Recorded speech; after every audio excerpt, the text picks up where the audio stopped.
Hello, hello. This is Natasha Edwina, and I am with my guest, your pleasure coach, Emma McCann. I'm very excited. She's in Australia. We are connecting across the globe to talk to you today about. There's the mute button. Where is the mute button? I'm very excited. She's in Australia. We are connecting across the globe to talk to you today about. There. Sorry about that, everyone. My mute button slid away from me because I have a big window open right now. That's not usually how it works. But anyway, here we are. We're going to talk about driver's ed, why your libido is like a car. And Emma is here all the way from Australia to tell you about this. This is one of her favorite topics. And Emma, do you want to introduce yourself a little bit about your work, which is, I know, delightful and really needed in the world right now? Thank you. So lovely to be here today. And I always have that little moment too of connecting across the globe where I'm like, this is technology. Technology. It's amazing when it works really well, right? Yeah. There's sometimes operator errors too. In my case, a lot of times operator errors. Yes, I've had a lot of those today too. Yeah. So I have just called myself your pleasure coach because it sounded fun and intriguing. And usually I just will quickly say to people that I support women with pleasure in life and bed. And I use a range of different techniques and ways that I do that. But predominantly this work came out of my own journey and then me seeing a need to support a different way of living in the world. And a different way of kind of engaging without what I call the shitty life training, and also a different kind of sex ed, so that we can live without shame and as, you know, the incredible people that we really are. Yeah. That's beautiful. It really amazes me that even when I don't specifically talk to my guests about, you know, what their charge is or what thing that motivates them, somehow it comes through. I just sent out an email right before to my newsletter, right before to announce our show and also some past shows. And I had said in that email that everyone needs sexual healing because of our culture. And some of us were initiated younger through sexual abuse or sexual crisis or something else that happened where we could not hide from that healing. We had to because it was so bad to start it. But for all of us, there is a level of undoing and then recreating just from the culture, right? Of how our sexuality can function better, how we can really learn about pleasure, because there's so much that's not even known about sexuality in general. And then female sexuality is like totally no man's land.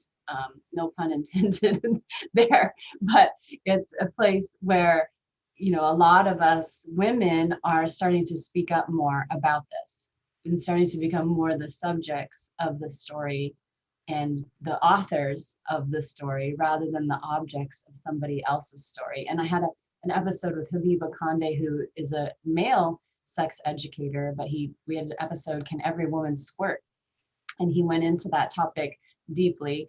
And it was very beautiful because he talked so much about the cultural aspects of it and how there's this thing called medical machismo, which is, it's kind of this male-dominated authoritarian doctor in a white coat culture that says, no, that doesn't happen because I say it doesn't happen and the research says it doesn't happen. But even if there's a whole culture of women, and he's talking about the women in Rwanda where the kunyaza practice creates the squirting, happens for like 97% of the women, are they wrong?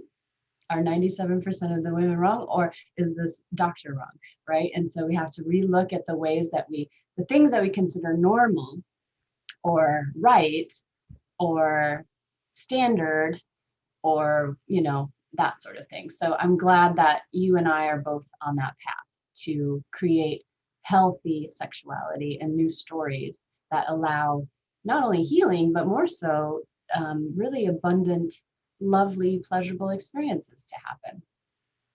Yeah, absolutely. And such a powerful example that you gave too, because it really shines a light on how we tend to prioritize what we see as an authority figure. And, you know, the power that we give people that inherently don't need necessarily any more power than we do. Like, our consent needs to be really important in a conversation and an interaction with a doctor in this example. But so often we become subservient because of how we're conditioned to see that balance of power. And that extends to other relationships too. Right. Right. And your topic in particular has to do with libido. And I think there's so many times, and you mentioned it also in your introduction to the topic that I posted on Instagram, that we might feel that we're not, that our libido isn't normal, or there's something wrong with our libido, when actually, you know, our energy system is off because we're overwhelmed, or there's this thing going on or that thing. But we tend to look at women as these linear creatures that, well, this leads to this, and you can compartmentalize this, and yet our brains don't operate that way, and neither does our sexuality, and especially our sexuality being so connected to the brain. So I'm really curious about this topic and to see what this is all about. Libido being Brake's accelerator. I want to hear your theory on this, and explanation about what this can do for women, and what it means for their partners, whether they're female partners, male partners. Yes, absolutely. So this information is relevant for all sexes. And it's more about how the brain works rather than how the hormones themselves work. And if it's called the dual control model, and the dual controls being an accelerator and a brake. And so in a car, if you think about that analogy, the accelerator makes it go and the brake makes it stop. And when we think about libido in this way, we come to an understanding of things that basically might excite us a little bit and things that might hit a turn off button. And looking at libido from this way is very different to thinking about libido as a drive, where it's an internal set point. Like, I'm thirsty, or I'm hungry, or I'm cold, so I need to put something warm on, or I'm tired, you know, where the brain is actually driving some kind of homeostasis. And we're told that libido is our sex drive, but it actually really doesn't work that way. So when we look at it from the brake and accelerator model, we're really talking about a sexual excitation system and a sexual inhibition system. And the two work together. And the two different components of that can be sensitive in different ways.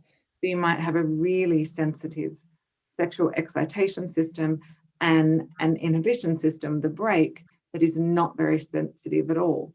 And so that might mean that your capacity to be turned on happens quite quickly, and that you'll stay turned on. And that'll make more sense as we talk a little bit more about it, because there's more information that comes into that. But I'll just pause there in case you've got any thoughts. Well, I mean, naturally, what comes up for me is, you know, I have the image of a man when you're describing this, you know, our three-legged gender. Yeah. That's what comes up for me, is they tend to be a little more excitable, quick, and, you know, there. But also, I don't want to stereotype. Yeah.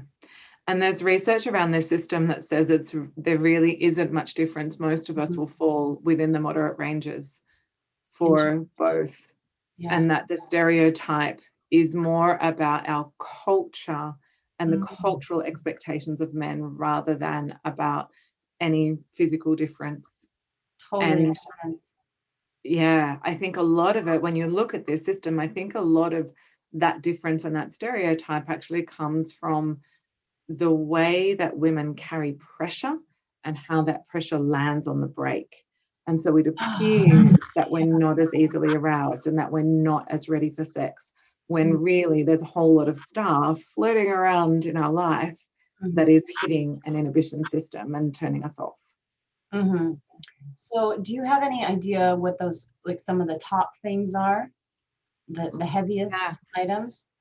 Yeah, it's really different for every person. So I've worked with a woman, for example, who hated unpacking the dishwasher so much that if her partner did that, that didn't just depress the brake, like lift the pressure off the brake, it actually hit her accelerator because she Wow. hated it so much. Mm-hmm. So, working these things out are a pivotal part of understanding the kind of way that we could orchestrate our day so that we might be ready for sex in the evening. I feel like it might, yeah, you go. Well, and it seems like it's a process of first knowing what it is that Yeah, would be your turn on, and then communicating it, and then actually communicating it in a way that your partner can hear it, and then your yes, partner actually creating those circumstances, understanding the value of creating those circumstances. But you're yes, really preparing the well, you're preparing the energy.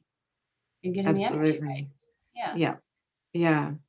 So what I think this model does is it supports you to kind of look at the big picture of your life, understand libido in a different way, and look at the things that kind of turn you on and turn you off as life events, not just things that happen in the bedroom. So kind of the idea that, sex might start in the morning and, maybe it doesn't happen until you go to bed in the evening, but the build up has begun, and the build up begins because you're managing the brakes and accelerators. So your accelerators are going to be like, if you sit down and you think about the things that kind of make you feel good in the world, the things that you receive pleasure from, and that feeling of feeling lit up and totally on fire is a great example when most of us feel really turned on or are desiring sex, when we feel fantastic in our being. So what are the things that support you to feel that way? And then the breaks are going to be the things that kind of hit the stop. Like, so they might be worrying that the kids are coming in. If you're, not with a regular partner, there can be worries about STIs, and maybe there's worry about pregnancy. Maybe it's body image things or orgasm, performance related things. And it can also be other things in life, like the job is really busy or I'm tired. For some people, stress hits the accelerator. For others, it hits the brake. And then, messy house, worrying that the neighbors will hear you. The list is pretty much as broad as we are all different and unique, right? Yeah, I mean, I'm thinking as I'm listening to you, I'm thinking about like the love languages, the top 5 love languages. I'm thinking about Miss Jaya's work about the sexual blueprints and kind of like your sexual Yes. style. I'm thinking about communication styles. I think the piece that's really fascinating to me that I hadn't thought about before is how stress can hit the accelerator for some and stress hits the brakes for others. Because that's my whole PhD is really about stress, and of course sexuality ties into that, and my body ties into that, but I never really considered that before. So now my brain is thinking like, how does that work? How does that hit the, but I could see perhaps, if someone's under stress, sex or any kind of sensual pleasure would be a way for them to release and relax, whereas others are like, oh, I can't even get there because I'm sort of depressed, not even depressed, but like Yes. depressed. I'm pressing the brake. Yeah, heavy. Yeah, the brake is on. Yeah. Yeah. That's fascinating. Yeah. I worked with a couple recently who they both were highly stressed, and for one of them, stress hit the brake, and for the other, stress hit the accelerator. And it was a really interesting combination to work with, because the things that would support one to take pressure off the brake weren't really working for the other partner. And so finding the common ground was, quite a bit of work, actually, for that small period of time. And once their stress levels resolved, everything kind of went back to what they were used to. So it can be quite disruptive. I don't want to make it sound like there's no hope, but it can, little pockets of unusual things happening in our life can be quite disruptive for a small period of time. And I mean, right now, really, aren't we all just in a laboratory for stress? Like we are in like the most world-renowned laboratory for testing out any of these techniques, testing out this knowledge, testing out this science. We are lab rats right now. I was Yeah. at the pool this morning. Okay, mind you, it used to be able to manage my stress with maybe like an hour. It's like work an hour or, do self-care for an hour and then work 8 hours of my day, right? And now it feels like I'm, I'm working. Mind you, I own my own business and I'm a full-time student, but it feels like I'm doing like 8 hours of self-care and 1 hour of work lately. I'm like, Yeah. what is going on? And I'm barely keeping my Yeah. head above water. It's been a lot this past year. And as I'm at the pool, after finishing a workout with my partner, then we did some, qigong, earthing on the grass, and then we jumped into the pool. And then now I'm like gonna let the morning sun just dry my body. These are pleasure practices for me, self-care. And I just hear this woman screaming at someone outside of the pool gates. And I'm thinking like, whoa, I thought first she's talking to an employee or it was like somebody in the leasing office. I'm like, wow, she has snapped. Like she has, not that I don't sound like that with my kids sometimes, but I'm like, I understand that level of stress. And then I'm like, what the heck is going on? I couldn't relax because I had that happening right by my ears. But as it turned out, she was screaming at her husband, and it sounded as if they were doing, they worked together. And there's this little boy, probably 8 years old, standing there, just like all of this energy. She's like, rah, rah, rah, and he's trying to not say anything, to not diffuse it, because not saying anything, she's getting even more intense. And then this boy starts vocalizing the energy, right? He starts, whoosh, he's just making nonsense sounds because he probably can't even hold it in his little body anymore. And then she's like, you be quiet, and trying to shut him down. And I'm like, oh man, is like sad as this is to witness just out here in the general public, it also is a testament to how stressful it is right now for everyone. And so how do we avoid getting to that level? Yeah. And I know whatever they're fighting about wasn't the main issue. Clearly, by her tone of voice and everything, there have been deeper issues, and that was the latest. But how do we get to this point of coming together in connection and slowing down enough to realize? Because it's like, well, I can't figure out this therapy thing, or I can't figure out how to, your sexual style. I got this and this and this, and who's going to pay the rent, and where, all these things. But really stopping that and returning to calm the body down is the first step. It is the way through some of these other things. So this conversation that we're having, it sounds like leisure time or, just fluff sometimes, but really it is the key to getting through all of these hard times if you can pass this test right now that we're all going through. Yeah. Yeah, I think there's so much wisdom in what you're saying, because when we're talking about sex, I mean, we kind of, as humans, we crave sex for biological reasons, but we also desire sex with partners for reasons of connection and pleasure and fun. But those things aren't accessible if we're not in a space where we're kind of regulated in the nervous system. So if we're really stressed, or, there's things going on outside us that, maybe around us, not even to us, that might create a trigger, or the nervous system becomes deregulated, we're moving into a stress response, then, that's going to essentially hit the brake almost immediately. Particularly for most of us, it would hit the brakes because we're just not even in that kind of space. We're in survival. And the first step is to regulate the nervous system and to allow ourselves, support ourselves to have a nervous system that can sort of maintain some way of regulation. And a few different ways we can regulate the nervous system are by using both sides of the body at once, like going for a walk, doing some swimming, even standing on the spot and marching on the spot, having a long hug, like a 20-second long hug. If there's no one around, you can hug yourself. But like, be in the hug, actually receive it, get that touch, because touch is so calming. And another really strong one is a long, slow out breath. So when you breathe in, you might breathe in just, normally, but then when you breathe out, you make it longer and really extend that out breath. And so all of these things help the nervous system to realize that actually we're safe. Like when we're not safe, the nervous system does not breathe slowly. We're ready to fight, or we're ready to run, or we're ready to play dead. Right. Or we're ready to play the good girl role, inverted commas, and insert the appropriate label. So Numb when out. we slow the breath down, for example, we're signaling to the nervous system that we're safe. And if our nervous system is quite jumpy and quite sensitive, we can do those things as a matter of course through the day. Or if you know that you're going to have a tricky conversation with your partner, you can go for a walk around the block first, or take a few slow, deep breaths first, or, choose a quick grounding meditation if that works for you too, and then enter into that from a more regulated state. Mm-hmm.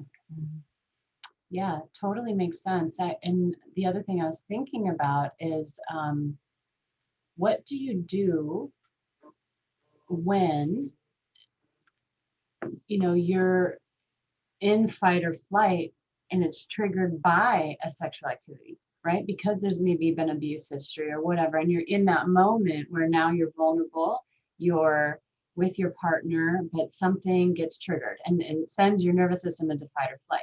And now, everything numbs out. Like you said, you're not present, maybe you're playing dead, maybe you're whatever else, but you're already in this pleasure space, which is supposed to be pleasurable and helping your nervous system. How do you get yourself out of that space in that moment? Yeah, it's a great question. I would think the first thing would be that we need to have awareness of what our triggers look like. Like Mm-hmm. what kind of thoughts or feelings or modes or behaviors come up for us when we're triggered. Mm-hmm. So I know one of mine, which wouldn't be so translatable to the bedroom, but one of mine is I get a little bit scattered. I start to do multiple things at once without finishing anything. So I kind of run from one task to another, and there's just no completion. Mm-hmm. A little bit of snappiness is another one for me. And again, that wouldn't translate so well to the bedroom. So I think being aware of what it looks like for you, so when it comes up, you can recognize it, would be important. And for most of us, it would be kind of some sort of disconnection, or feeling like it's not right, feeling like we're unsafe. Mm-hmm. And I know there's been times when that's happened for me, and my partner has caught it even before I have. Mm-hmm. And so having a switched on partner, maybe having a conversation beforehand as well, that, if something comes up and I look like I'm not okay anymore, or I've gone somewhere else, could you just pause? And however it is, you need the question, like, has something changed? Are you okay? Whatever sort of words would work for you. Or trying to catch yourself and just say, hey, can I pause for a moment? Or, can we, whatever it is, sometimes it doesn't need to be stopped, it just needs to be changed. But if you need to catch a breath, just, hey, can we pause? And then you can pick it back up again, or maybe talk about what happened and what the trigger might have been, so that same technique or touch could be avoided next time. Mm-hmm.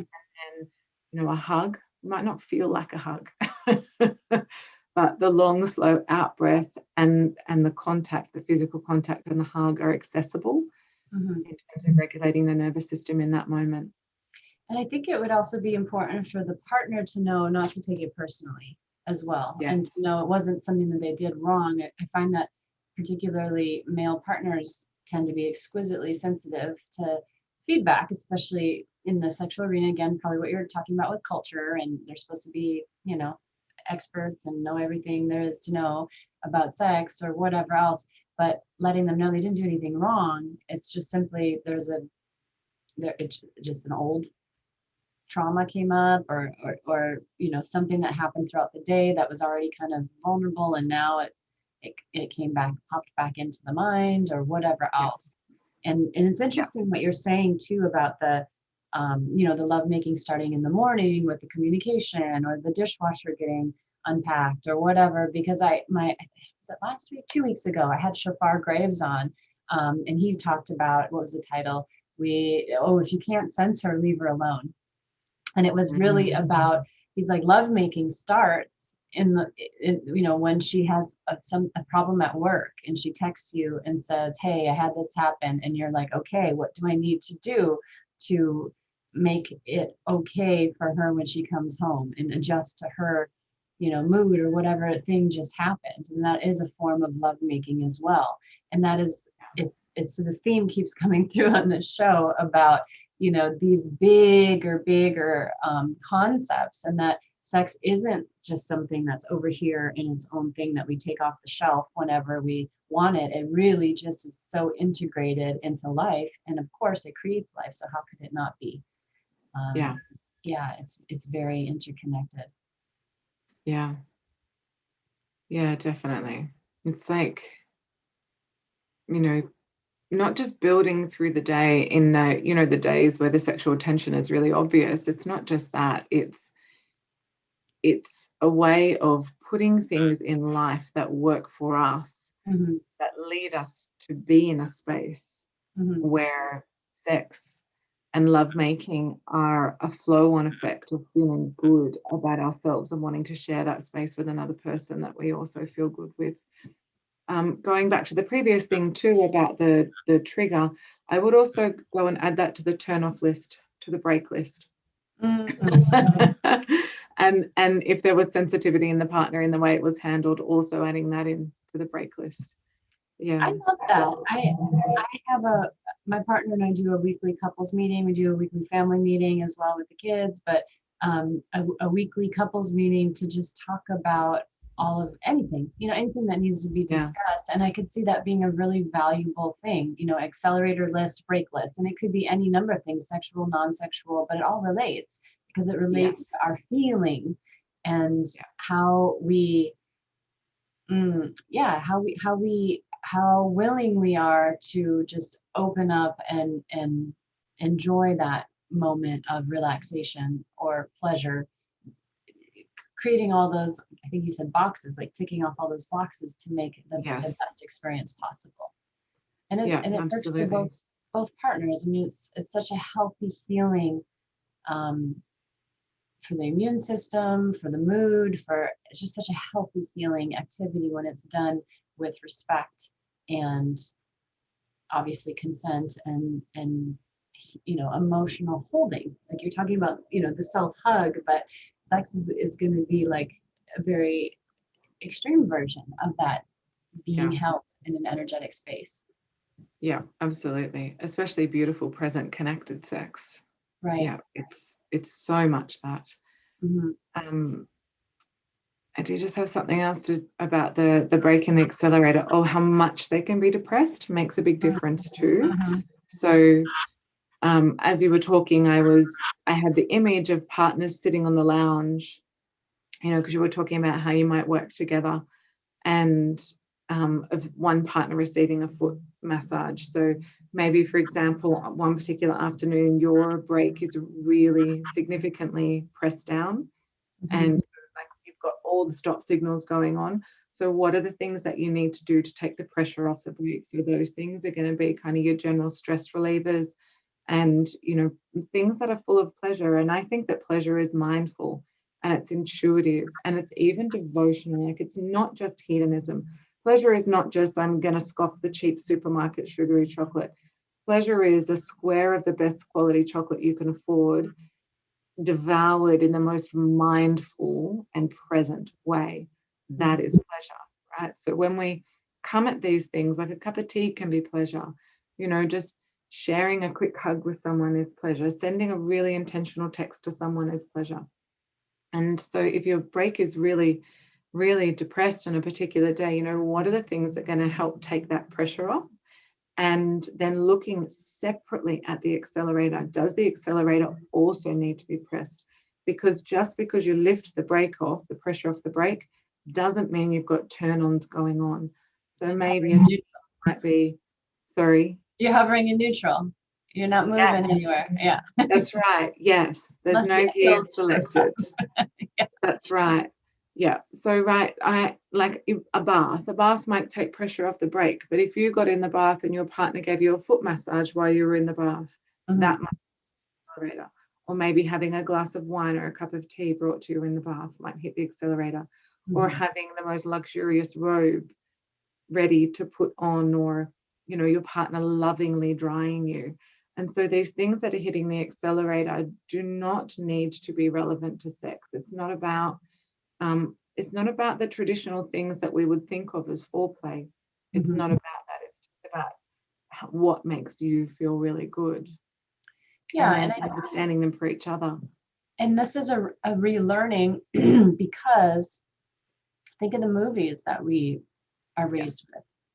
You know, there's some movies where you might see like a sensual kiss or whatever, but so many movies, sex and violence is intertangled, or even if it's not violence, it's, you know, throw her over the bed, passionate, like quick, ripping clothes off sex, which can be good sometimes, but if you expect it to be like that every time, it's just unrealistic, right? To be right. I mean, you're already speeding at 80 miles down the freeway based on whatever else just happened. And sometimes that level of passion comes from even dysfunctional things, or, you know, feeling revved up because of something else. I was just talking to another sister goddess about this the other day. She's been watching the whole Matrix series again this year. I said, oh, so did I. You know, I hadn't seen it since the 90s when the first one came out. And the second one was very sexy. And I thought, you know what, I'm glad that they added that element in, because they're in this sort of dystopian world outside of the Matrix. And, you know, it's a little bit gloomy. And then there's their big love story of these like soulmates and show, you know, they've been together for a while now, and it's showing like their love in different ways, including sexually. And it's a very, you know, I thought it was a very sexy scene and a little bit closer to what the reality of life could be. And that is often what is stimulated in us when things are hard, when things are really difficult and it's like, oh, you know, like you said, some stress kind of revs up the accelerator for some people. And it's like, okay, well, to the magnitude that we can experience pain or hopelessness or all of these, you know, lower emotions or shadow emotions, we can experience the equal and opposite amount of joy, passion, pleasure. And I always have to remember that when I'm in my moments of like, how did I get here? Like, what the heck, you know, why am I feeling this low? And then I'm just like, oh, I'm about to like pop up to the other side then eventually, because if you feel that low, you can feel that. The worst place I think to be is in neutral, where you're, you know, you're feeling nothing, you're numbed out. There's not much joy, there's not much pain either. And, you know, some people, especially people who have been through a lot of trauma, they're just happy to be there. It's safe. It's very safe. Yes. But, you know, again, recognizing this time as being here and meaning that we're expanding our container for pleasure and joy as well. Absolutely. Absolutely. One of the things that stands out to me so much from what you're saying is not just the expansion of our emotions and what we can hold and our capacity to hold, you know, a greater range of emotions in non-judgment, but also the conditioning, you know, going back to the movies and what we see and our expectation that sex looks a particular way, that lovemaking looks a particular way, that there's this set of rules and then all these markers that we've got of arousal, like we have ideas that, you know, if sex has got to happen quick, then I should be ready quick. Particularly, I think there's a lot of pressure on a woman to be ready quick. And we think that if a female body person is wet, you know, that's a sign of arousal. And if a male body is hard, then that's a sign of arousal. But that's not a sign of arousal in the sense of desiring. It's a sign of the body having a response. And both male bodies and female bodies get hard, and both male and female bodies get wet. So we need to rethink these elements of conditioning as well, not just well, this is what we've been told sex looks like, and this is what we've been told our role is, but actually having more knowledge of the body and how it works too. Right. Yeah, that makes sense. And I love that you brought up that distinction too, because it's important to realize that a physiological response is not the same as necessarily like an emotional turn on or a level of desire. Your body sometimes is doing its own thing and you're like, darn it, you know what's going on here. I know that to be true for both, like you said, like both men and women. And I also love the point, just to go back to what you're saying early on, that physiologically actually men and women are more alike probably than different. And it's the culture instead that creates those different responses. And I know just some of the research that I've done in my PhD program on mindfulness and female arousal, particularly was what I was researching. And there wasn't a lot of, there still isn't a ton of research. There's more coming out now. Yeah. It's more acceptable. But then we have to look at like the academic stuff too. When you come out with a topic like sexuality and you're trying to create, you have other places that you're working for, they don't necessarily want to fund it. You have professors or committee chairs, they don't necessarily want to be on your committee because they don't really want to be involved with that topic. So there are already stumbling blocks. Even if you have the boldness to go ahead and study this, there are other stumbling blocks to actually being able to research it formally, and then get the research then it has to get through the publishing phase. And are they going to say, no, this is not right, or whatever else? So there's all of these things. But from the research that is published, I am thinking of one study in particular that I think it's Brado talks about the female desire cycle being different than the male desire cycle. Like you're saying, brakes and accelerator, know the turn-ons. And perhaps the male desire cycle is more similar than we think. It's just that he's been culturally conditioned to be ready to go. And so he is. I don't know. If we're not as female and feminine partners have the same kind of pressures, I don't know if we're going to have the same physiological responses. But it was saying in the research that the desired cycle, and this is the area where most women are labeled as dysfunctional, sexually dysfunctional, inability to have an orgasm, inability to get turned on, is because you're expecting her to already be aroused without having the willingness to get aroused. So 90% of women in this research study, again, limited, one research study, said that, or reported that they don't, after the first year of a long-term relationship, they don't tend to just walk around ready to go, like fully aroused. And it would take having the dishwasher unpacked, having these other things to have her be able to get aroused. So it's like her first step is the willingness to be aroused, and then it would be her and her partner's responsibility to create those turn-ons that turn on the accelerator, as you're saying, using your words. And then now there's the turn on, and then you go from there. But so often we don't even think that women might need those things, and then we label her, the medical machismo again, labeling her as sexually dysfunctional, when she's not at all. It's just the right triggers are not present. And then when they realized that, there was another study done, and I'm going to forget the author, but they created a clinic of men and women. They had a program, I think it was specifically to nurture the dysfunction of women, but they had male partners, most of them.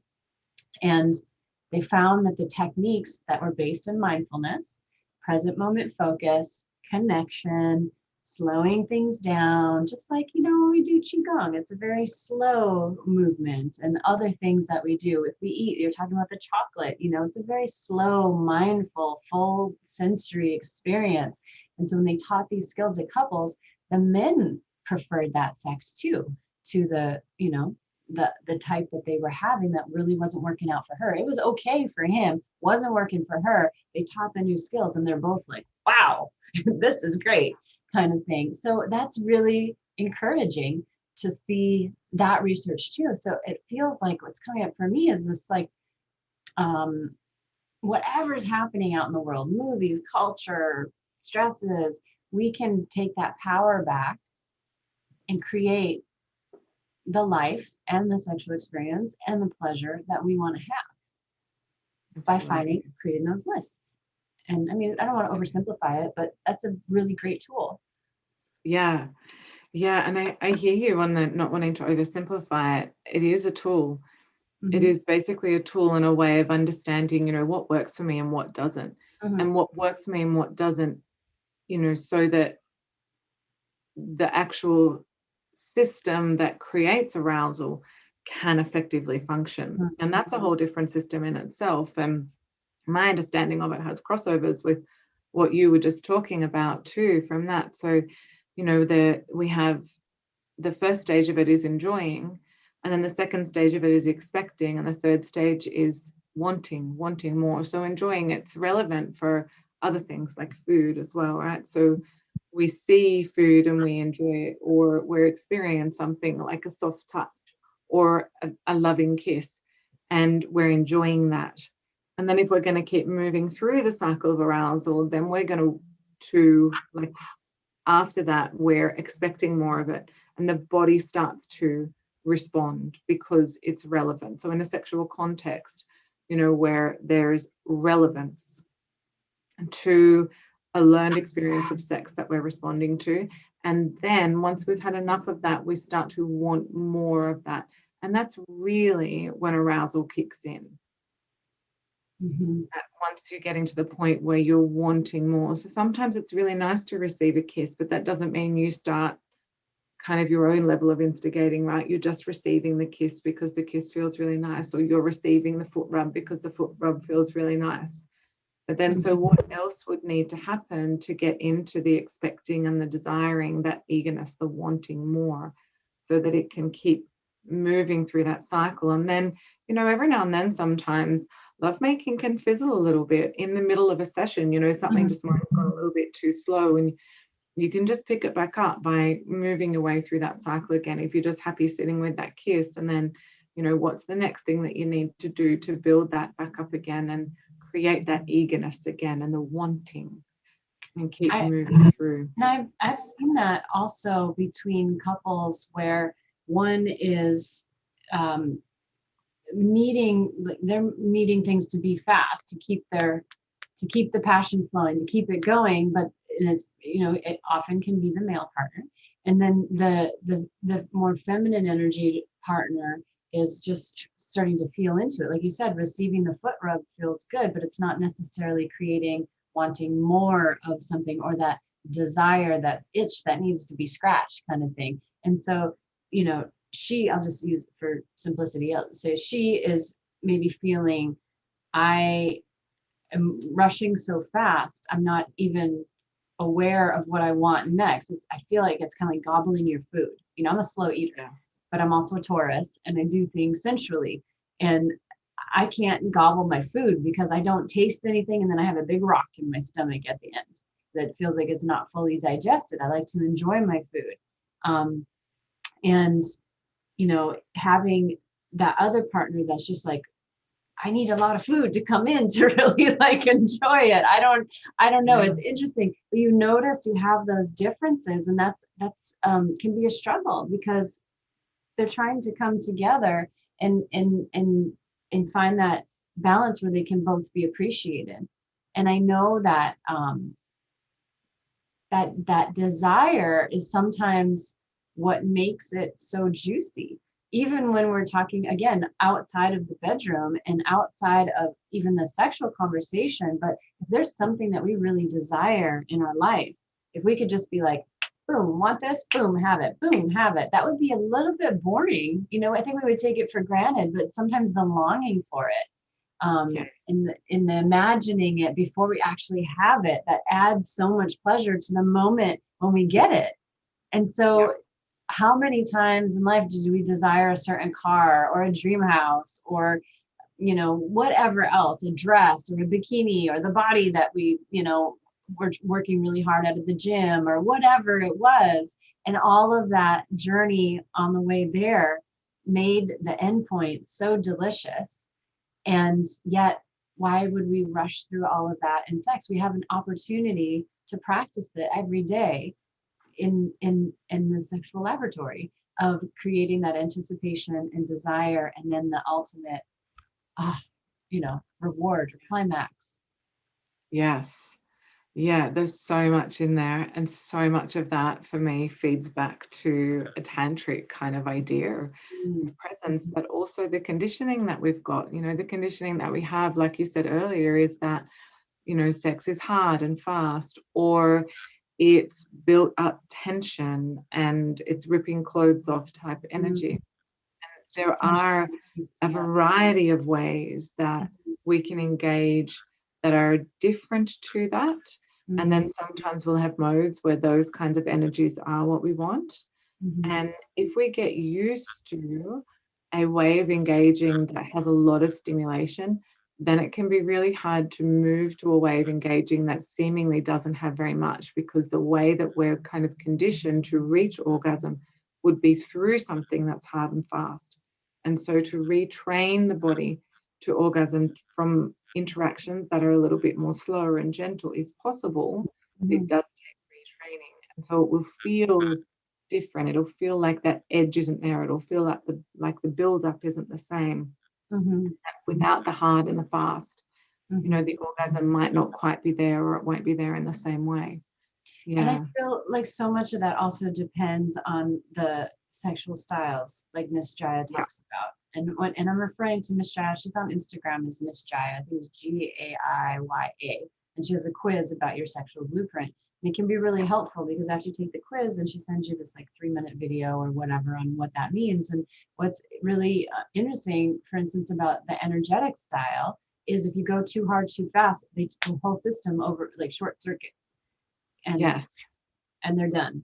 And it almost reminds me of like a trauma response, because it's like too much, or like an autistic child, it's like too much sensory, so they start flapping their hands, or you know, they have to try to get the energy out, but the system overwhelms and it shuts down, and then it's trying to figure out how to get out of it. So if you have somebody who's the sexual style and is just turned on by naked bodies or being in the room, and you know, just the physicality of it all, and it's too much with too little desire or anticipation or whatever for the energetic, you see where there's a problem. And it's not a problem with any of the styles, it's just a mismatch sometimes of that energy. And then learning to work together to keep the flow going. And this is where, going back to the turn on list, you know, once you've looked at things that help you build up the day so that you've got the right energy, what are the things you really like that are relevant to sex? So I know that no matter how no matter what mode I'm in, for example, I love my neck being kissed. And I mean being kissed, you know, properly. And, you know, that's always, it's, you know, a good fail safe. And to have those kind of things that are, you know, well, I know these things work for me once we are in interactions. And then you can find the things that cross over. So if you have those moments where your styles aren't really meshing in that particular interaction, you can sort of go back to the things on your list. And another way to work with that is also to, it might sound quite almost trite, but you can take turns, and not even within that one session. Like you might have a session where it's all about one partner, and then the next time you come together, it can be all about the other partner. And so you're learning more about each other through that exploration. What is it that you would like today? How would you like to be touched? How does this feel? And, you know, get the feedback from them.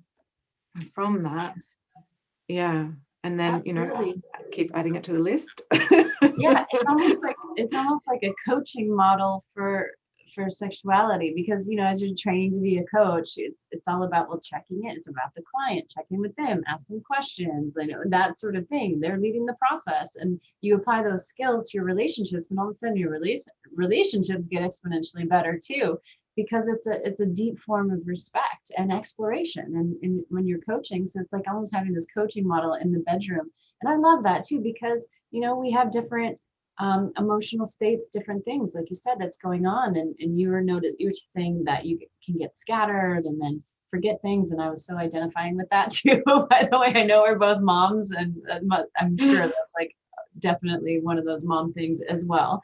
But yeah, I definitely feel that. And I know there's sometimes when I'm always wanting to be sexually connecting with my partner. That's a high value for both of us, but I'm not always and there's different speeds and moods and whatever else. And sometimes I'm only wanting the connection. I don't need the climax. I don't necessarily need or desire it. If it were to happen, that's fine, but I'm not going to strive for that, or, you know, necessarily create the conditions for that. Other times I know I need that. That's exactly what I need. Other times I want 3 orgasms, all of different types, you know, in one session. So it's like, it just depends on where you're at. And the more that the partner the partners can create that for each other to give that healing experience and that explorative experience for the other, it's a deeply nurturing experience as well. And that's where the healing comes in. That's where the corrective experiences comes in, even if you haven't been the victim of, let's say, sexual abuse or non-consent, a term that even me as a Gen Xer, I did not even become acquainted with until I was talking to a millennial man, but it's not having full consent. You know, there's times when you can kind of go either way, but you've been pushed into a sexual thing without having the full, as you were saying, like desire or arousal or whatever else. And it's not rape, but it's sort of borderline close to that area, you know. And there was a lot of that happening in the 90s, I feel like, when I was coming of age. And and a lot of times women didn't know, I think, that they could say no to that, or that they might have the option because of the culture and the way that the culture teaches men to maybe approach women or to just grab what they want or that sort of thing. So it's interesting. It's really interesting to look at slowing things down and look at the subtle energy going into these interactions. Yeah, yeah, definitely. It's such a big issue. Yeah. And I know that you are taking some very valuable time right now from your workday. So I want to honor the time also, being that we're approaching the hour. It's about 7 minutes to the top of the hour. Is there anything else that you'd like to bring up or make sure to express during, you know, about this topic or during the show that you feel it's important to touch on? I feel like just coming briefly back to the idea of Tantra, because even what you were talking about just then has me thinking of Tantra. And I think in the West, it's really easy to see Tantra as only being sex. But it's so much more than that. Kind of like yoga is more than just exercise, right? It's a system of energetic understanding. But when it comes to sex, bringing a tantric approach to your sex basically means bringing more mindfulness. So what you were describing to me about, you know, kind of the intention of the way you come together, that is having a tantric approach to sex. And when we do this, when we come at our interactions from a more mindful place, from a place of deeper presence with our partner and with ourselves, it changes the interaction so that consent is a built-in part of the process. And it also changes the way we can observe and respond to each other. And it changes the pace. And it also changes the level of arousal in the body, because the body has time to build that energy. So just to kind of expand on the idea of mindfulness, I guess is why I wanted to bring that in, and also to just begin to rewrite a little bit more about all the conditioning that we've got around how we see different things, and that, you know, Tantra doesn't have to be, you know, the Sting style sex that we've all heard about, where it's kind of 6 hours long lovemaking, because that's, you know, overwhelming and not reachable for most of us, right? But it's just this idea of bringing more mindfulness and more intentionality into what you're doing is essentially the crux of that.